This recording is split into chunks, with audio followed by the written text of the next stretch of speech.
क्या नाम है भैया आपका? वसीम। वसीम। मुस्लिम। क्या मुस्लिम है ना हिंदू? मुस्लिम। মুসলিম है। তো গাইজ দেখতে পাচ্ছেন, দেখেন যে ইতিমধ্যে আমরা রাস্তা চলার পথে যে আমরা একটা দোকান দেখতে পাচ্ছি, সেই দোকানে দেখুন বস্তায় বস্তায় এখানে কাঁচা বাদাম এবং ভাজা বাদাম বিক্রি করছেন।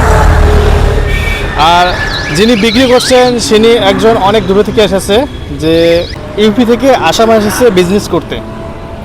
আর দেখেন সেই রাস্তার পাশে বস্তায় বস্তায় এখানে দেখুন কতগুলো বাদাম কাঁচা বিক্রি করছেন, ভাজা বিক্রি করছেন। তো সরাসরি আমরা সে বস্তু জেনে নিলাম যে কাঁচাটা বিক্রি করছেন 200 টাকা আর ভাজাটা বিক্রি করছেন 240 টাকা। তো সরাসরি আমরা একটু খাওয়ার জন্য, টেস্ট করার জন্য আমরা অল্প কিছু নেব, যে কী রকম লাগে। যদি ভালো লাগে অবশ্যই আমরা পরবর্তী বেশি নেওয়ার জন্য চেষ্টা করব। तो हमको ज़्यादा नहीं चाहिए, थोड़ा चाहिए इधर खाने के लिए। कितने 100 कितने का है? 25 रुपये। बस थोड़ा बहुत दो, हम इधर ही टाइम पास कर लेंगे थोड़ा खा के। क्या नाम है भैया आपका? वसीम। वसीम। मुस्लिम।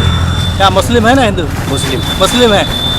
তো গাইজ দেখুন আমাদের মুসলিম ভাই ইউপি দিল্লি এরিয়াই পড়ে, মুরাদাবাদ, ইউপি মুরাদাবাদ না, यूपी मुरादाबाद है ना? हाँ यूपी।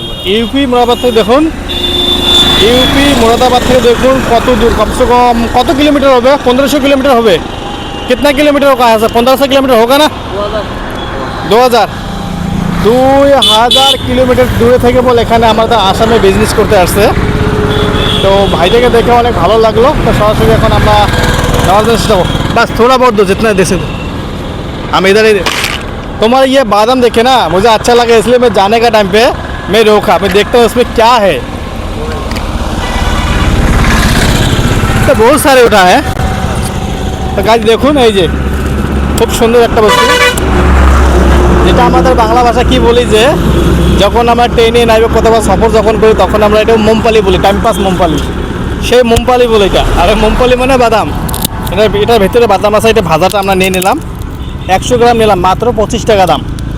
তো আমরা এখন এই 100 গ্রাম এখানে বসে বসে খাবো, আমি আর আমার ক্যামেরাম্যান। তো যেহেতু ক্যামেরাম্যানকে দেখা যাচ্ছে না, আমাকেই দেখা যাচ্ছে, তো ক্যামেরাম্যান একটু পরে খাবে, আমি একটু খেয়ে নিই। যেহেতু আমাকে ক্যামেরাতে ফেসেছে না, আমি এই খেয়ে দিই কীরকম লাগে। খুব সুন্দর, বহুত বড়িয়া দাদা। कब से करो ये बिजनेस? इसको 6-7 साल हो गए। 6 साल हो गया। कोकराझार में करा था 4 साल। कोकराझार में 4 साल किया था। हाँ कोकराझार में जयपुर जिला।